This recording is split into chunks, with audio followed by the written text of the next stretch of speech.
쾌락을 추구하는 사상을 매장한 장본인이라고 할 수 있는 수도원의 사물의 본성에 대하여 위사본 한 권이 흘러든 것은 우연이었다.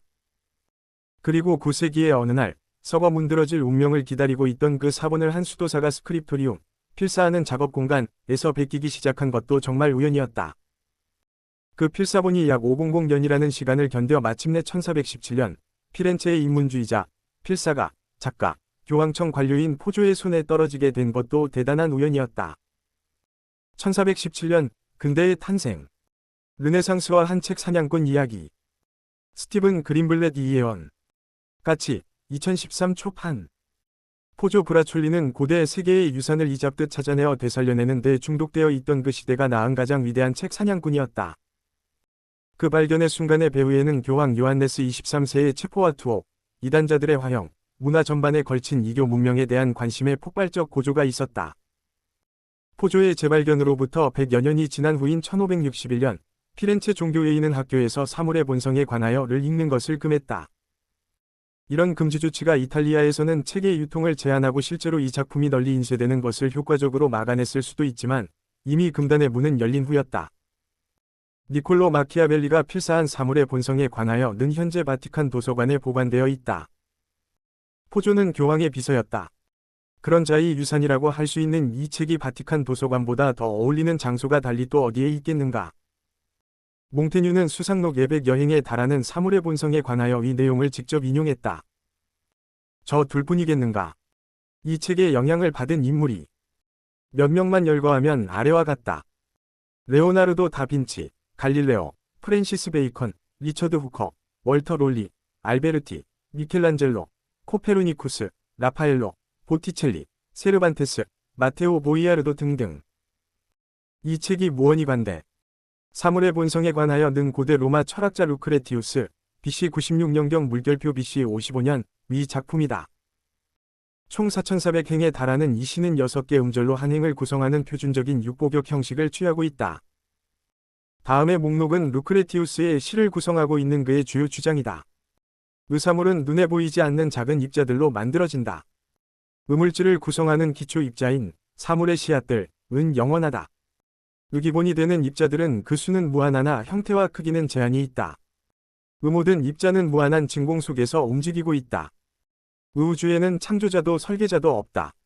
의사물은 일탈의 결과로 태어난다. 은일탈은 자유의지의 원천이다. 의자연은 실험을 멈추지 않는다. 우주는 인간을 위해서 혹은 인간을 중심으로 해서 창조된 것이 아니다. 의인간은 특별하지 않다. 의인간 사회는 평화롭고 풍부하던 황금시대에 시작된 것이 아니라 생존을 위한 원시의 전쟁 속에서 시작되었다. 의영혼은 죽는다. 의사후세계는 없다. 의죽음은 우리에게 아무런 의미도 없다. 모든 체계화된 종교는 미신적인 망상이다. 의종교는 일관되게 잔인하다. 의천사니, 악마니, 귀신이니 하는 것들은 없다.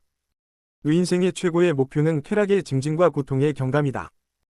쾌락의 가장 큰 장애물은 고통이 아니라 망상이다. 의사물의 본성을 이해하는 것은 깊은 경이로움을 낳는다. 루크레티우스의 사상적 배경은 기원전 5세기경 데모크리토스와 기원전 342년에 태어난 에피쿠로스의 그 기원을 두고 있다. 에피쿠로스의 설명에 따르면 원자, 아톰들은 부단히 움직이며 서로 충돌하고 특정한 상황에서는 서로 결합하여 더 큰 물체를 이루기도 한다. 관찰할 수 있는 가장 큰 물체는 해와 달인데 인간이나 물가의 날벌레, 모래알과 마찬가지로 모두 원자로 구성되어 있다. 천체도 우리의 운명을 좌지우지하는 신성한 존재가 아니면 진공을 가로지르는 그들의 움직임도 신의 지시에 따른 것이 아니다. 이 세상에는 원자와 진공이 있을 뿐이다. 그 밖에는 아무것도 없다. 당신은 이제 더 이상 큰 천둥 소리를 듣고도 유피테르의 진노를 두려워하지 않게 될 것이고 독감이 퍼질 때마다 누군가가 아폴론을 화나게 한 것이 아닐까 의심하지 않게 될 것이다. 에피쿠로스는 가르쳤다.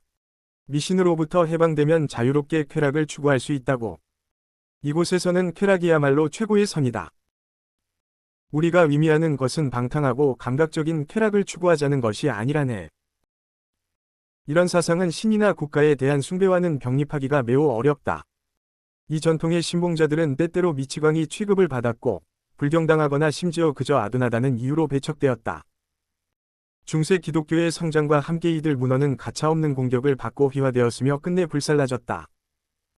사물의 본성에 관하여 가담고 있는 체제전복적인 주장을 다시 세계에 퍼뜨리기 시작한 것은 가히 기적이라 할 수 있다.